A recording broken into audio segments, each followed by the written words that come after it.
கட்டடத்தின் ஒரு பகுதி அரசின் துணி நூல்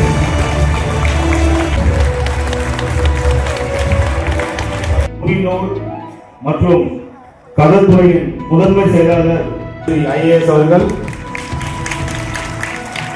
கோஆப்டெக்ஸ் நிறுவனத்தின் மேலாண்மை இயக்குனர், சிறப்பு விருந்தினர்கள், கிஃப்ட் சென்னையின் பேராசிரியர்கள்,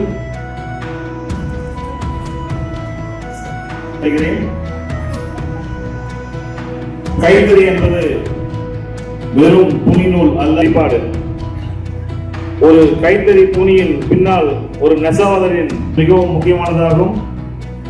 அந்த வகையில் கைத்தறியையும் நவீன ஃபேஷன் மற்றும் வடிவமைப்பையும்